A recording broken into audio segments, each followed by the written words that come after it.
Hello students, welcome to all of you. तो आज की क्लास में हम पढ़ने वाले हैं थर्ड कॉलिगेटिव प्रॉपर्टीज़ को। दो कॉलिगेटिव प्रॉपर्टीज हम पहले पढ़ चुके हैं और आज तीसरी कॉलिगेटिव प्रॉपर्टीज हम पढ़ने वाले हैं, डिप्रेशन इन फ्रीजिंग पॉइंट, हिमांक का अवनमन। तो सॉल्यूशन की तीसरी colligative properties depression in freezing point, हिमांक का अवनमन को समझने के लिए इस लेक्चर वीडियो को शुरू से लास्ट तक जरूर देखिएगा, ठीक है। तो डिप्रेशन इन फ्रीजिंग पॉइंट, हिमांक का अवनमन को समझने से पहले एक टर्म है जो हमारा क्लियर होना चाहिए, और टर्म है फ्रीजिंग पॉइंट, हिंदी में जिसे कहते हैं हिमांक। देखिए फ्रीजिंग पॉइंट क्या है, हिमांक क्या है, बहुत छोटी क्लास से इस टर्म को हम समझते हुए आए हैं। तो क्लास 12th में डिप्रेशन इन फ्रीजिंग पॉइंट को पढ़ने से पहले हमारे पास फ्रीजिंग पॉइंट की क्या डिफिनीशन है। देखिए हमारे पास जो डिफिनीशन है इस क्लास को पढ़ने से पहले कि फ्रीजिंग पॉइंट यानी हिमांक एक ऐसा टेम्परेचर है जिस पर कोई लिक्विड सॉलिड स्टेट में चेंज हो जाता है।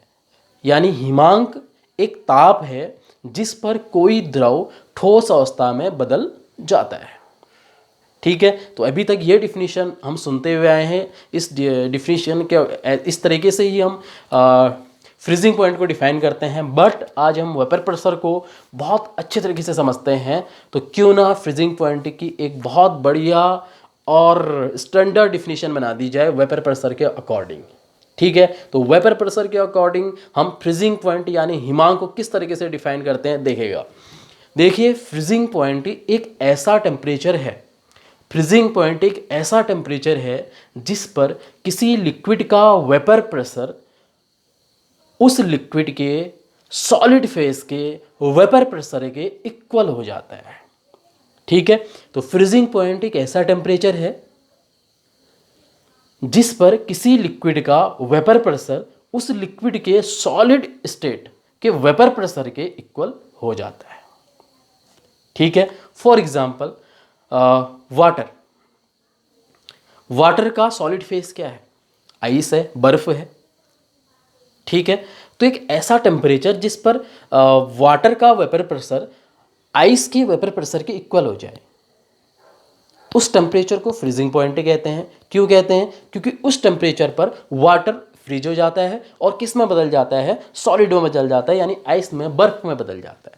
तो एक ऐसा ताप जिस पर किसी द्रव का वाष्प दाब उस द्रव के ठोस अवस्था के वाष्प दाब के बराबर हो जाए, तो उस ताप को हम हिमांक कहते हैं। उस द्रव का, उस लिक्विड का फ्रीजिंग पॉइंट कहते हैं, ठीक है। तो इसे समझने के लिए मैं एक स्केल का यूज करने वाला हूं, लेकिन इसको आप कहीं पर भी डिफाइन मत करिएगा, आप नोट्स में या एग्जाम के दौरान इसे डिफाइन मत करिएगा, क्योंकि ये केवल फ्रीजिंग पॉइंट को समझने के लिए है, ठीक है। तो एक स्केल है मेरे पास और इस स्केल को मैंने नाम दिया है वेपर प्रेशर स्केल। इस स्केल को हमने नाम दिया है वेपर प्रेशर स्केल। इस स्केल के इस पॉइंट पर वेपर प्रेशर 0 है, क्योंकि हम फ्रीजिंग पॉइंट को वेपर प्रेशर के अकॉर्डिंग डिफाइन कर रहे हैं।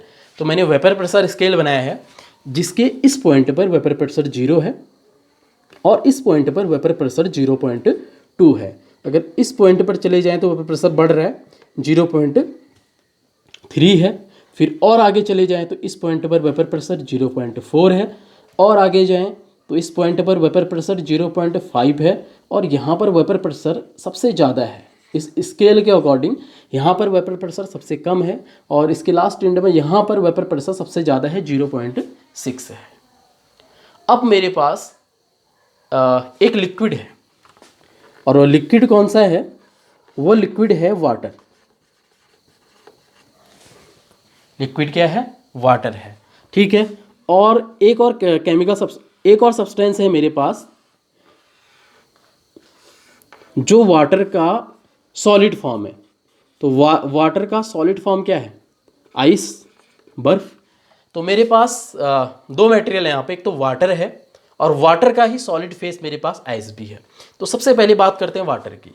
तो स्केल में मैं गया, स्केल में मैंने वाटर को उस पॉइंट पर रखा, ठीक है। मान लीजिए मैंने वाटर को 0.5 पर वाटर को रख दिया मैंने, ये वाटर है।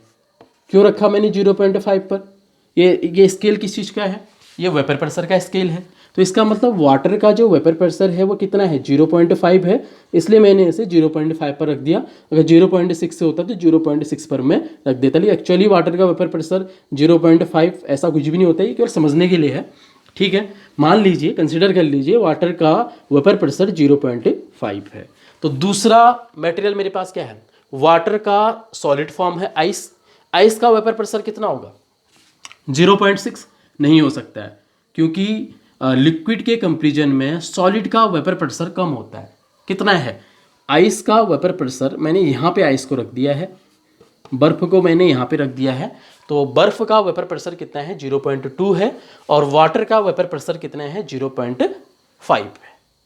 ठीक हो गया कि हमेशा ही लिक्विड के कंपेरिजन में जो सॉलिड होता है उसका वेपर प्रेशर कम होता है। क्यों होता है, क्योंकि सॉलिड के पार्टिकल्स के बीच में स्ट्रॉन्ग इंटरमॉलिक्यूलर फोर्स होता है, जो आकर्षण बल होता है सॉलिड के कणों के बीच में बहुत ज़्यादा होता है।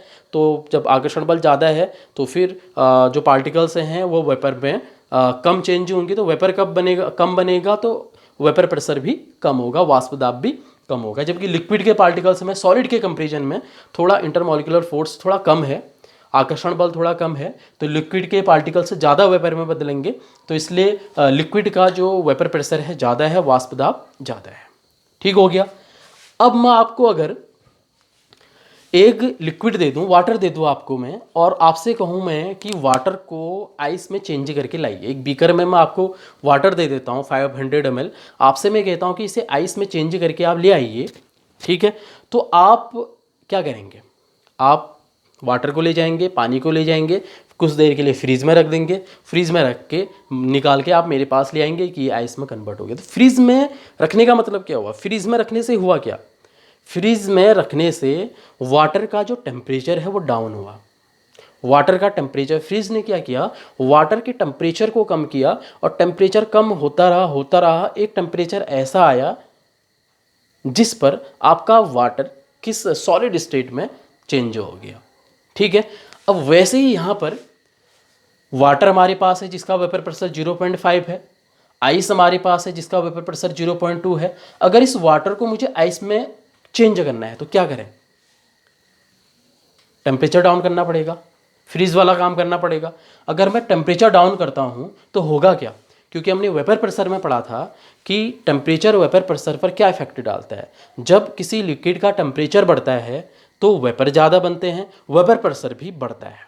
जब किसी लिक्विड का टेम्परेचर अगर डाउन कर दिया जाए, कम कर दिया जाए, डिक्रीज कर दिया जाए, तो फिर लिक्विड का वेपर प्रेशर भी डिक्रीज हो जाता है, क्योंकि टेम्परेचर कम करने से जो पार्टिकल्स हैं वो वेपर्स कम बनाएंगे, तो वेपर प्रेशर भी क्या हो जाएगा, कम हो जाएगा।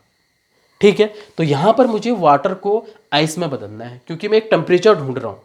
हमारे डिफिनीशन के अकॉर्डिंग चल रहा हूँ मैं। डिफिनीशन क्या थी, एक ऐसा टेम्परेचर जिस पर किसी लिक्विड का वेपर प्रेशर, ठीक है, उस लिक्विड के सॉलिड फेस के वेपर प्रेशर के इक्वल हो जाए। लेकिन यहाँ पे तो इक्वल है ही नहीं, इसका वाटर का वेपर प्रेशर 0.5 है, जबकि इसका सॉलिड फेस आइस है, आइस का वेपर प्रेशर 0.2 है। अगर वाटर का वेपर प्रेशर 0.2 हो जाएगा तो ये वाटर किस में कन्वर्ट हो जाएगा, आइस में। तो जिस टेम्परेचर पर ऐसा होगा कि वाटर का वेपर प्रेशर 0.5 से डिक्रीज हो गए 0.2 हो जाए, यानी इसके सॉलिड फेस के इक्वल हो जाए, उस टेम्परेचर को मैं ढूंढ रहा हूँ, क्योंकि वही टेम्परेचर हमारे क्या है, फ्रीजिंग पॉइंट है, क्या है, हमारा हिमांक है। तो मैं टेम्परेचर को डाउन करूंगा, क्योंकि मेरे को वेपर प्रेशर को डिक्रीज करना है। तो मैं जैसे ही टेम्परेचर को डाउन करूंगा, देखिए टेम्परेचर को जैसे मैं डाउन करूंगा तो वाटर का वेपर प्रेशर डिक्रीज होगा, कम होगा, कितना, यहाँ पहुँच जाएगा वाटर यहाँ पे पहुँच गया, क्योंकि मैं टेम्परेचर डाउन कर रहा हूँ। तो जैसे ही मैं टेम्परेचर डाउन करते जाऊँगा तो वाटर का वेपर प्रेशर यहाँ पहुँच जाएगा, और एक डाउन करते करते एक टेम्परेचर ऐसा होगा कि वाटर का वेपर प्रेशर कम होते होते होते कितना हो जाएगा, 0.2, किसके इक्वल हो जाएगा, आइस के इक्वल। और जब वेपर प्रेशर कम होते होते आइस के इक्वल हो जाएगा, यानी 0.2 हो जाएगा, तो आपका जो वाटर है वो सॉलिड फेस में चेंज हो जाएगा। तो जिस टेम्परेचर पर वाटर का वेपर प्रेशर 0.2 हो गया, इसके सॉलिड फेस के इक्वल हो गया, उस टेम्परेचर को हम क्या कहते हैं, फ्रीजिंग पॉइंट, या फाइनली हम कहते हैं एक ऐसा टेम्परेचर जिस पर किसी लिक्विड का वेपर प्रेशर उस लिक्विड के सॉलिड फेस के वेपर प्रेशर के इक्वल हो जाता है, उसको हम कहते हैं फ्रीजिंग पॉइंट, हिमांक। तो हिमांक एक ऐसा ताप है जिस पर कोई लिक्विड अपने लिक्विड फेस को छोड़कर सॉलिड फेस में चेंज हो जाता है। ठीक। ठीक है, तो फ्रीजिंग पॉइंट काफ़ी अच्छे तरीके से अब समझ में आ गया होगा। हिमांक, ठीक है, तो हिमांक फ्रीजिंग पॉइंट एक टेम्परेचर है जिस पर कोई लिक्विड अपने ठोस फेस में चेंज हो जाता है, ठोस अवस्था को ग्रहण कर लेता है। लेकिन हमारा आज का जो कंसेप्ट है वो फ्रीजिंग पॉइंट नहीं है, वो है depression in freezing point. Depression का मतलब है कम हो जाना, ठीक है। हिमांक का अवनमन, अवनमन का मतलब कम हो जाना। किसका कम हो जाना? फ्रीजिंग पॉइंट का डिक्रीज हो जाना, कम हो जाना। हिमांक का कम हो जाना, लेकिन कब? चैप्टर का नाम क्या है हमारा? चैप्टर कौन सा चल रहा है? सॉल्यूशन। यानी जब हम किसी लिक्विड को सॉल्यूशन में चेंज करते हैं, किसी लिक्विड को हम सॉल्यूशन में कन्वर्ट करते हैं, तो फिर उस लिक्विड का जो फ्रीजिंग पॉइंट है, जो हिमांक है, वो चेंज हो जाता है। कैसे? जब मान लीजिए हमारे पास एक सॉल्वेंट है, उस सॉल्वेंट में हम जब नॉन वोलेटाइल सॉल्यूट ऐड करते हैं, ध्यान दीजिएगा कि जब हम किसी विलायक में अवाष्पशील विलेय को ऐड करते हैं और ऐड करने के बाद क्या बनेगा? हमारे एक सॉल्यूशन बनेगा। फॉर एग्जांपल, मेरे पास सॉल्वेंट वाटर है, मेरे पास सॉल्वेंट है वाटर, सॉल्वेंट मेरे पास वाटर है, और वाटर का फ्रीजिंग पॉइंट कितना होता है? 0 degree centigrade. Water 0 degree centigrade पर बर्फ में चेंज हो जाता है। तो वाटर मेरे पास सॉल्वेंट है, इस सॉल्वेंट में मैं एक साल्ट ऐड कर देता हूँ। कैसा साल्ट है? नॉन वोलेटाइल, एक नॉन वोलेटाइल सॉल्यूट ऐड कर देता हूँ। तो वाटर मेरा सॉल्वेंट है, इसमें मैंने एक नॉन वोलेटाइल अवाष्पशील विलेय को ऐड कर दिया है। तो नॉन वोलेटाइल सॉल्यूट को ऐड करके मेरा क्या बनेगा? सॉल्यूशन बनेगा, विलियन बनेगा। अब जो ये सॉल्यूशन बना, इस सॉल्यूशन का फ्रीजिंग पॉइंट कितना होगा? तो जो हमें कंसेप्ट क्या बता रहा है? हमें depression in freezing point. Concept तो हमें ये बता रहा है कि जब आप किसी सॉल्वेंट में नॉन वोलेटाइल सॉल्यूट को ऐड करोगे, सॉल्यूशन बनाओगे, तो सॉल्यूशन का जो फ्रीजिंग पॉइंट है वो डिप्रेस हो जाता है, हिमांक का अवनमन हो जाता है। कहने का मतलब है, अगर वाटर का जो फ्रीजिंग पॉइंट है 0 डिग्री सेंटीग्रेड है, अगर इसमें हम नॉन वोलेटाइल सॉल्यूट को ऐड कर देते हैं, तो अब जो सॉल्यूशन बनेगा, क्या इसका फ्रीजिंग पॉइंट 0 डिग्री सेंटीग्रेड होगा? नहीं होगा। इसका जो फ्रीजिंग पॉइंट होगा वो 0 से कम होगा, क्योंकि जब हम सॉल्वेंट को सॉल्यूशन में नॉन वोलेटाइल सॉल्यूट ऐड करके सॉल्यूशन बनाते हैं, तो सॉल्यूशन का फ्रीजिंग पॉइंट कम हो जाता है। तो कितना होगा? 0 से कम। -1 डिग्री सेंटीग्रेड हो सकता है, -2 डिग्री सेंटीग्रेड हो सकता है, -3 डिग्री सेंटीग्रेड हो सकता है। लेकिन होगा क्या? इन कंपेरिजन टू सॉल्वेंट के कंपेरिजन में सॉल्यूशन का जो फ्रीजिंग पॉइंट होगा वो कम हो जाता है, ठीक है। तो जब भी हम किसी सॉल्वेंट में नॉन वोलेटाइल सॉल्यूट ऐड करते हैं, तो जो सॉल्यूशन बनता है, सॉल्यूशन का फ्रीजिंग पॉइंट कम हो जाता है in comparison to pure solvent. तो सॉल्वेंट जो विलायक है, विलायक की अपेक्षा जो बनने वाला हमारा विलियन है, सॉल्यूशन है, उसका फ्रीजिंग पॉइंट, उसका हिमांक कम हो जाता है। पानी का अगर हिमांक 0 डिग्री सेंटीग्रेड है, उसमें अवाष्पशील विलेय मिला दोगे, तो जो विलियन है उसका जो हिमांक है वो 0 से कम होगा, क्योंकि हिमांक घट जाता है। तो इस प्रकार जब किसी सॉल्वेंट में नॉन वोलेटाइल सॉल्यूट आप ऐड करते हैं, तो नॉन वोलेटाइल सॉल्यूट ऐड करने के बाद जो सॉल्यूशन बनता है, सॉल्यूशन का जो फ्रीजिंग पॉइंट है वो कम हो जाता है। तो इस प्रकार फ्रीजिंग पॉइंट के कम होने का जो ये प्रोसेस है, सॉल्वेंट को सॉल्यूशन में चेंज करने के बाद जो फ्रीजिंग पॉइंट कम होने की जो पूरी प्रोसेस है, इस प्रोसेस को हम कहते हैं डिप्रेशन इन फ्रीजिंग पॉइंट, हिमांक का अवनमन, यानी हिमांक का कम हो जाना, ठीक है। तो हिमांक ये था आपका डिप्रेशन इन फ्रीजिंग पॉइंट, हिमांक का अवनमन।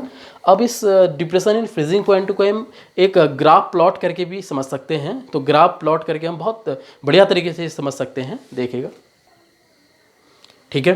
तो डिप्रेशन इन फ्रीजिंग पॉइंट यानी हिमांक का अवनमन को हम ग्राफ प्लॉट करके भी समझ सकते हैं।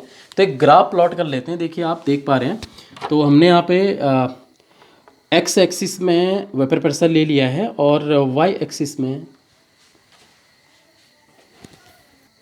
तो वेपर प्रेशर और टेम्परेचर के बीच में हम ग्राफ प्लॉट करते हैं। तो देखिएगा आप एक सॉल्वेंट लेते हैं।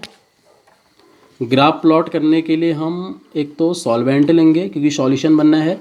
दूसरा हमारे पास सॉल्यूट होगा नॉन वोलेटाइल, और सॉल्यूट को जब हम ऐड करेंगे सॉल्वेंट में तो बनेगा हमारा सॉल्यूशन। ठीक है, तो 3 कंपोनेंट हमारे पास हैं, सॉल्वेंट, सॉल्यूट और सॉल्यूशन। ठीक है, तो सबसे पहले प्लॉट करेंगे हम सॉल्वेंट के लिए। देखिए सॉल्वेंट, तो सॉल्वेंट के लिए हम ग्राफ प्लॉट करें उससे पहले हम सॉल्वेंट की सॉलिड फेस के लिए भी हम ग्राफ प्लॉट करते हैं। मान लीजिए अगर हमारा सॉल्वेंट वाटर है तो वाटर का जो सॉलिड फेस है, जो ठोस अवस्था है पानी की, वो क्या है, बर्फ़ है। तो सबसे पहले ग्राफ प्लॉट करते हैं बर्फ़ के लिए। ठीक है, यानी सॉल्वेंट के सॉलिड फेस के लिए हम ग्राफ प्लॉट करते हैं। तो एक ग्राफ बनाते प्लॉट करते हैं सॉल्वेंट के सॉलिड फेस के लिए।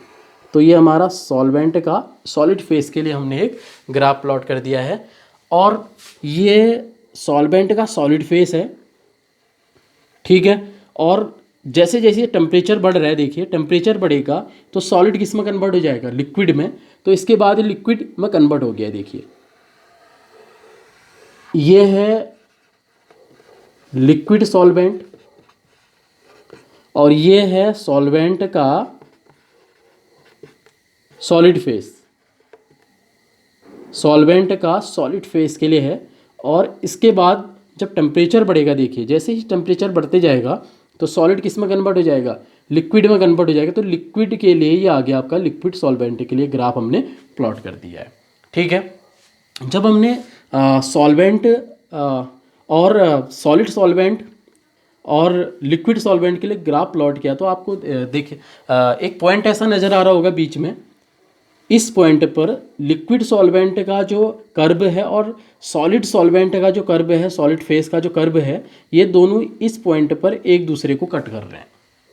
यानी ये पॉइंट है क्या, ये पॉइंट किसको रिप्रेजेंट कर रहा है, ये पॉइंट रिप्रेजेंट कर रहा है वेपर प्रेशर को। यानी इस पॉइंट पर जो लिक्विड सॉल्वेंट के सॉलिड फेस का जो वेपर प्रेशर है, वो लिक्विड सॉल्वेंट के लिक्विड फेस का जो वेपर प्रेशर है, दोनों यहाँ पर इक्वल होंगे। ठीक है, तो फ्रीजिंग पॉइंट की डिफिनेशन क्या थी हमारी, एक ऐसा टेम्परेचर जिस पर लिक्विड का वेपर प्रेशर उस लिक्विड के सॉलिड फेस के इक्वल हो जाता है। तो यहाँ पर हमें एक पॉइंट मिल गया है, इस पॉइंट पर लिक्विड सॉल्वेंट का जो वेपर प्रेशर है, लिक्विड सॉल्वेंट का जो वेपर प्रेशर है, वो लिक्विड सॉल्वेंट के सॉलिड फेस यानी ठोस अवस्था के वेपर प्रेशर के इक्वल है। ठीक है, इस पॉइंट पर इसका जो वेपर प्रेशर है लिक्विड सॉल्वेंट के वेपर प्रेशर के इक्वल है। तो जिस टेम्परेचर पर सॉल्वेंट के लिक्विड फेस और सॉल्वेंट के सॉलिड फेस का वेपर प्रेशर इक्वल है, इस टेम्परेचर को हमने इसे T1 नोट कर लिया यहाँ पे। तो इस टेम्परेचर को हम कहते हैं लिक्विड सॉल्वेंट का फ्रीजिंग पॉइंट यानी हिमांक। तो एक ऐसा ताप है T1 एक ऐसा टेम्परेचर है जिस पर लिक्विड सॉल्वेंट और लिक्विड के ठोस फेस का जो लिक्विड सॉल्वेंट के वेपर प्रेशर और लिक्विड के जो सॉलिड फेस है, सॉलिड फेस का जो वेपर प्रेशर है, दोनों एक दूसरे के इक्वल हो जाते हैं। अब एक काम करते हैं, क्योंकि हमें सॉल्यूशन बनाना है, अब हम सॉल्यूशन बनाते हैं। ठीक है, तो सॉल्यूशन बनाने के लिए हम क्या करेंगे, जैसे ही हम सॉल्वेंट में नॉन वोलेटाइल सॉल्यूट ऐड करते हैं तो जो सॉल्यूशन बनता है, सॉल्यूशन का फ्रीजिंग पॉइंट कम हो जाता है, फ्रीजिंग पॉइंट भी कम हो जाता है और वेपर प्रेशर भी कम हो जाता है। ऐसा हमने पढ़ रखा है, लोअरिंग इन वेपर प्रेशर। जब हम किसी सॉल्वेंट में नॉन वोलेटाइल सॉल्यूट ऐड करते हैं तो उसका वेपर प्रेशर डिक्रीज हो जाता है। तो यहाँ पर लिक्विड सॉल्वेंट में जब हम नॉन वोलेटाइल सॉल्यूट ऐड करेंगे तो सबसे पहले तो वेपर प्रेशर इसका डिक्रीज होगा। अगर वेपर प्रेशर डिक्रीज होगा तो इसका जो ग्राफ आएगा वो हमेशा लिक्विड सॉल्वेंट के नीचे प्लॉट हम करेंगे, क्योंकि इसका वेपर प्रेशर क्या होता है, कम होता है। तो इसका वेपर प्रेशर कम होगा और इसका फ्रीजिंग पॉइंट भी कम होगा, क्योंकि यह सॉल्यूशन है। क्योंकि हमने पढ़ लिया है कि जब हम प्योर सॉल्वेंट में कोई नॉन वोलेटाइल सॉल्यूट ऐड करते हैं तो जो सॉल्यूशन बनता है, सॉल्यूशन का फ्रीजिंग पॉइंट कम हो जाता है। अगर लिक्विड सॉल्वेंट का फ्रीजिंग पॉइंट ये है तो सॉल्यूशन का फ्रीजिंग पॉइंट इससे कम होगा। कितना होगा, कितना कंसिडर कर लें, T2 हम इसको कंसिडर कर लेते हैं, T2 मान लेते हैं। ठीक है, थोड़ा सा और ध्यान दीजिएगा, हमने क्या किया, हमने वेपर प्रेशर और टेम्परेचर के बीच में ग्राफ प्लॉट किया। सबसे पहले हमने सॉल्वेंट लिया, सॉल्वेंट का सॉलिड फेस के लिए हमने ग्राफ प्लॉट किया, और जब सॉलिड फेस के लिए हम ग्राफ प्लॉट किया तो जैसे ही हम आगे जा रहे हैं सॉलिड फेस में, आप देखिएगा सॉल्वेंट के आगे जा रहे हैं तो टेम्परेचर बढ़ रहा है, तो एक टेम्परेचर ऐसा होगा जिस पर आपका जो सॉलिड है वो लिक्विड में कन्वर्ट हो जाएगा, तो वो टेम्परेचर यहाँ पे है।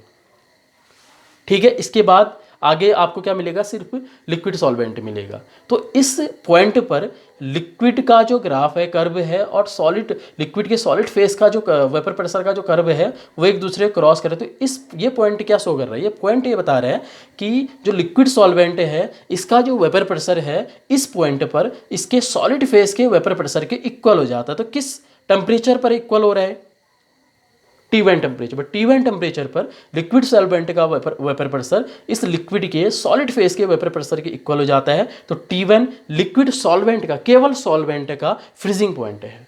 T1 केवल सॉल्वेंट का फ्रीजिंग पॉइंट है। अब हम सॉल्वेंट को सॉल्यूशन में चेंज करने वाले हैं नॉन वोलेटाइल सॉल्यूट ऐड करके। जैसे हम सॉल्वेंट में नॉन वोलेटाइल सॉल्यूट ऐड करेंगे तो सॉल्यूशन का वेपर प्रेशर सबसे पहले कम होगा। हमने नीचे ग्राफ प्लॉट कर लिया है, सॉल्यूशन का वेपर प्रेशर कम हो जाएगा और साथ साथ ही फ्रीजिंग पॉइंट भी कम हो जाएगा। देखिए यहाँ टेम्परेचर ज़्यादा है, यहाँ टेम्परेचर कम है, तो फ्रीजिंग पॉइंट भी कम हो गया। तो सॉल्यूशन का फ्रीजिंग पॉइंट हमने कितना कंसिडर कर लिया है, T2। कितना मान लिया है, T2। तो यहाँ पर जो T1 है सॉल्वेंट का जो फ्रीजिंग पॉइंट है, यानी विलायक का जो हिमांक है वो ज़्यादा होता है। ठीक है, किसके कंपेरिजन में, सॉल्यूशन के कंपेरिजन में। सॉल्यूशन का जो फ्रीजिंग पॉइंट है, जो हिमांक है वो है T2। ठीक है, अब बात ये आती है कि जब आपने सॉल्वेंट को सॉल्यूशन में कन्वर्ट किया तो फ्रीजिंग पॉइंट में कितना डिफरेंस आया, इन दोनों के बीच में कितना डिफरेंस होगा। ठीक है, कितना डिफरेंस होगा, T1 माइनस T2। तो कितना हम इसे नोट करेंगे, डेल्टा TF हम इसे लिखते हैं। तो कितना डिफरेंस होगा, डेल्टा TF। और जो डेल्टा TF है यही हमारा डिप्रेशन इन फ्रीजिंग पॉइंट है, यानी फ्रीजिंग पॉइंट में कितनी कमी आई कि जब हमने सॉल्वेंट को सॉल्यूशन में चेंज किया, जब हमने सॉल्वेंट में नॉन वोलेटाइल सॉल्यूट को ऐड किया तो उसका फ्रीजिंग पॉइंट कम हो गया। कितना कम हुआ, डेल्टा TF। तो डेल्टा TF के हमारा डिप्रेशन इन फ्रीजिंग पॉइंट है, हिमांक का अवनमन है। ठीक है, तो ये था डिप्रेशन इन फ्रीजिंग पॉइंट। तो जब हम सॉल्वेंट को सॉल्यूशन में चेंज करते हैं नॉन वोलेटाइल सॉल्यूट को ऐड करके, तो फिर सॉल्यूशन का फ्रीजिंग पॉइंट डिक्रीज हो जाता है, डिप्रेस हो जाता है इन कंपेरिजन टू सॉल्वेंट। ठीक है, देखिए हमने एलिवेशन इन बॉइलिंग पॉइंट पढ़ा था।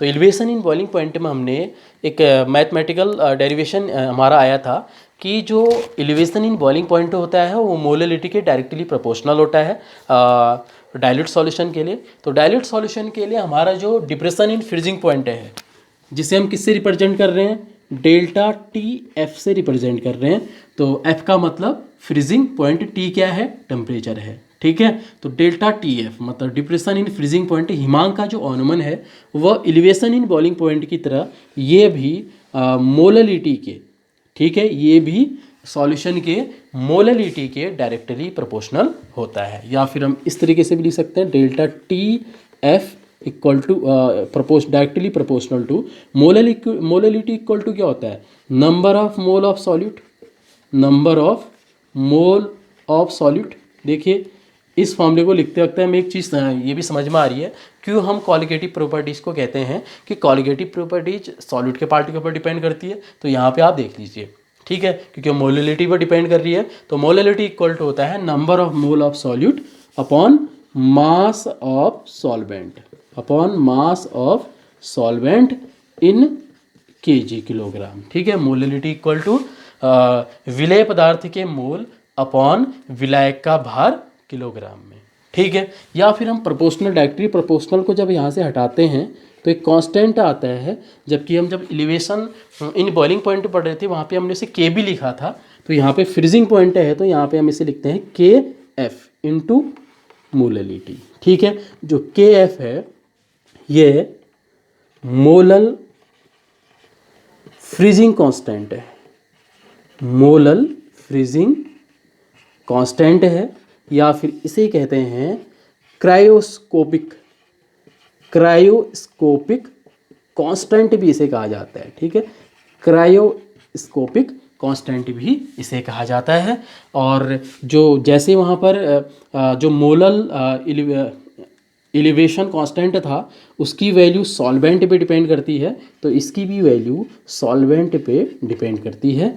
ठीक है, तो ये है मोलल फ्रीजिंग कांस्टेंट या फिर इसे कहते हैं क्रायोस्कोपिक कांस्टेंट। तो कभी कभी इसकी यूनिट निकालने के लिए आ जाती है, तो इसके यूनिट को हम आप किस तरीके से निकालेंगे देखिए। तो delta T F equal to K F into M. तो के एफ इक्वल टू कितना होगा, delta T F upon M. Delta T temperature है तो केल्विन में, अगर डिग्री सेंटीग्रेड है तो केल्विन में चेंज करेंगे, अपॉन मोललिटी क्या है, मोललिटी की यूनिट क्या होती है, ठीक है, मोल पर केजी। ठीक है, तो कितना हो जाएगा, मोल पर केजी। तो ये है केएफ की यूनिट। जो हमारे न्यूमेरिकल होते हैं, न्यूमेरिकल में केएफ की वैल्यू न्यूमेरिकल में हमें मिल जाती है। ठीक है, तो इससे संबंधित अगर आप न्यूमेरिकल चाहते हैं सॉल्व्ड अनसॉल्व्ड, तो आप मुझे कमेंट बॉक्स में अपना व्हाट्सअप नंबर या ईमेल आईडी भेजिएगा, तो मैं आपसे आपको सॉल्व और इससे रिलेटेड जो अनसॉल्व क्वेश्चन हैं वो आपको मैं पीडीएफ फॉर्मेट में सेंड करूँगा। तो आपने मेरे को सुना, तो डिप्रेशन इन फ्रीजिंग पॉइंट पर एक बार एक फास्ट ट्रैक पे देखते हैं। तो सबसे पहले हमने बात की थी फ्रीजिंग पॉइंट की, एक ऐसा टेम्परेचर जिस पर किसी लिक्विड का वेपर प्रेशर उस लिक्विड के सॉलिड फेस के वेपर प्रेशर के इक्वल हो जाता है, उसे फ्रीजिंग पॉइंट कहते हैं। जैसे वाटर का फ्रीजिंग पॉइंट कितना होता है, 0 डिग्री सेंटीग्रेड होता है, यानी 0 डिग्री सेंटीग्रेड वाटर अपने सॉलिड फेस यानी बर्फ में चेंज हो जाता है। डिप्रेशन इन फ्रीजिंग पॉइंट क्या है, जब किसी सॉल्वेंट को, जब किसी विलायक में हम नॉन वोलेटाइल सॉलिड को ऐड करते हैं, अवाष्पशील विलेय को ऐड करते हैं, तो जो सॉल्यूशन बनता है, जो विलयन बनता है, तो सॉल्यूशन का जो फ्रीजिंग पॉइंट है वो सॉल्वेंट के कंपेरिजन में वो विलायक की अपेक्षा कम हो जाता है, डिक्रीज हो जाता है। तो इस प्रकार फ्रीजिंग पॉइंट के डिक्रीज होने की जो प्रोसेस है इसको हम कहते हैं डिप्रेशन इन फ्रीजिंग पॉइंट। ठीक है, यदि सॉल्वेंट का फ्रीजिंग पॉइंट T1 है और सॉल्यूशन का T2 है, तो सॉल्वेंट का ज़्यादा होगा और T2 सॉल्यूशन का है कम होगा। तो इन दोनों के बीच में जो डिफ्रेशन है जिसको हम डेल्टा TF से रिप्रेजेंट करते हैं, यही है डिप्रेशन इन फ्रीजिंग पॉइंट। ठीक है, तो नेक्स्ट क्लास में नेक्स्ट और लास्ट कॉलिगेटिव प्रॉपर्टीज़ के साथ हम मिलने वाले हैं। और इस टॉपिक जब आप वीडियो लेक्चर को देख रहे होंगे तो आप इसके साथ साथ ही नोट्स बनाते रहें, क्योंकि नोट्स बनाने से आप इसे बार बार रिवीजन कर पाएंगे। थैंक्स।